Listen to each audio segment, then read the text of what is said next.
nous allons parler de l'âge de glace. L'âge de glace. L'âge de glace. L'âge de glace 3, le temps des dinosaures. Il y a énormément de choses que je ne comprends toujours pas dans ce film. Enfin, seulement 3 choses. Voilà. Alors d'abord, l'âge de glace. J'adore. Vraiment, ça me fait beaucoup rire. À part que c'est rempli de beaucoup d'anachronismes. Qu'est-ce qu'un anachronisme? Un anachronisme dans une œuvre artistique, littéraire ou historique est une erreur de chronologie qui consiste à y placer un concept ou un objet qui n'existait pas encore à l'époque illustré par l'œuvre. Genre par exemple la Joconde avec un iPhone.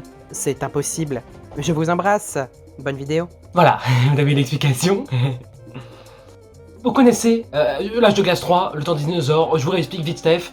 En fait, Sid trouve des œufs sous la glace, en fait ce sont des œufs de dinosaures, et en fait ils vont sous le sol, et en fait il y a des dinosaures, ils sauvent Sid, fin. Voilà, tout simplement, il n'y a pas de... Voilà, vous savez, au tout début du film, enfin du dessin animé, hein, parce qu'on va pas se cacher, un film n'est pas un dessin animé n'est pas un film non plus, un film d'animation n'est pas un dessin animé. Je vous explique. Au tout début, Diego ne se sent pas bien et il souhaite partir du clan. Hein, déjà, de quel droit, mon gars, en fait, il y a tes amis et toi tu décides de t'en aller. Non, en fait. Et Diego décide de s'en aller. Ok, donc il part, il s'en va, il gambade dans la forêt. Sauf que le problème, en fait, c'est que le lendemain, donc une journée après, donc 24 heures, donc c'est-à-dire que Diego aurait eu le temps énormément de marcher. Hein, voilà, de marcher. En fait, une 24 heures après, quand la maman dinosaure vient chercher Sid avec les bébés qui sont nés, en fait, Diego se retrouve hyper près du groupe. En 24 heures, il a marché 100 mètres.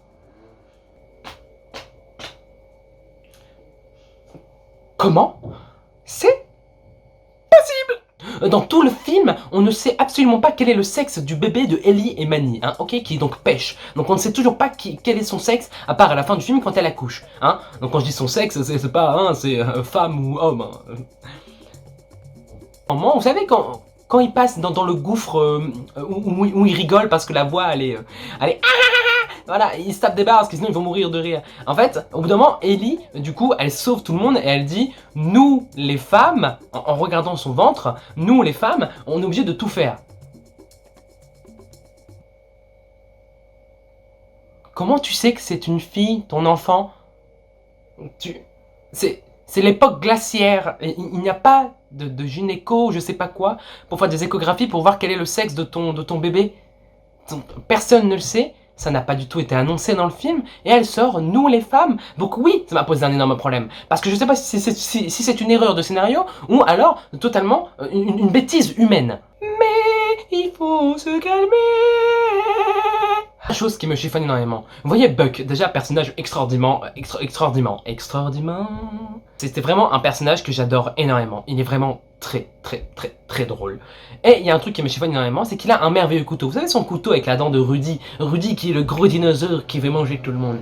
Et son couteau, il le range où? Hein? C'est ça, ça vous pouvez pas venir, hein? Quand il fait des cascades et tout, il le sort de nulle part. Mais il le range où?